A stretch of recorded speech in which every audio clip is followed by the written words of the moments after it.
O, kumusta na yung mga reklamador dyan? Kinukulang na ng pambili ng bigas, ay reklamo pa ng reklamo. Ngayon, alam nyo na ang NFA hindi pwedeng mamigay ng bigas dahil labag sa batas yun. No. E di ngayon nasupalpal kayo. Kaya next time, aalamin nyo muna kung ano yung mga role ng mga departamento, 'di ba? Kasi may mga kanya-kanyang role 'yan, may mga kanya-kanyang mandato 'yan na ang DSWD, 'yan. Diyan kayo hihingi. Sila yung mga mamimigay ng mga kung ano-ano na libre, 'di ba? Ay pag sa NFA, pag yan ang sinilip ninyo, bakit sila nagbebenta, ay talagang yan ay role nila ang magbenta ng murang bigas sa mga tao. Kaya dapat inaalam nyo muna para at the end, hindi kayo lalabas na VO-VO. Hindi kayo lalabas na RO4. Ang problema sa inyo, ugali nyo na yan, ay talagang pinapatunayan nyo pa na ganyan kayo. Ganyang kahina pumick up yung utak ninyo. Kasi walang importante sa inyo kundi ang manggulo.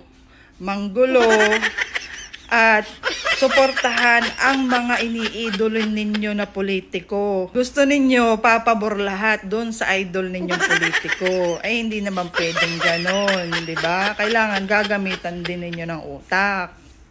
Kayo kasi dapat pinapractice nyo yung pagiging ma-appreciate sa mga bagay-bagay, maliit man o malaki.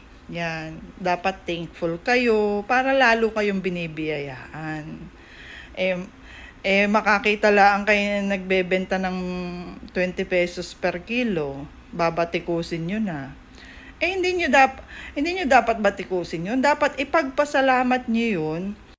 Dahil hindi lahat ng tao ay napapagbigyan na makakuha ng 20 pesos per kilo. Limited. Ay kung halimbawa, naka-schedule na yung bayan namin ng mabigyan, ay ngayon, sa nangyayaring hindi maganda sa bansa, pagbibigyan muna yung mga apektado. Di ba dapat ipagpasalamat nyo yun? Dahil inuuna ng gobyerno yung mga tao na apektado. Yun ang kulang sa inyo, gratitude. Hindi kayo marunong magpasalamat, hindi kayo marunong maka-appreciate. Alam nyo kung ano ang alam nyo? Manggulo.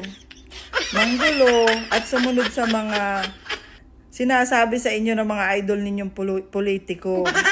VO-VO na kayo, uto-uto pa kayo. At huwag ninyong kukwestiyonin yung mga nagbebenta dahil yan ay naaayon sa batas. Alamin nyo yun, ha? Naaayon sa batas. Ang problema kasi sa inyo, walang batas-batas sa inyo. Yan ang natutunan ninyo sa mga Duterte. Walang batas-batas sa inyo. Puro kayo barubal. Barubal ang mga ugali. Yan ang natututunan ninyo. Na hanggang ngayon, ayaw ninyong tanggalin. At patuloy ninyong pinaggagawa. Kaya good luck na lang sa inyo.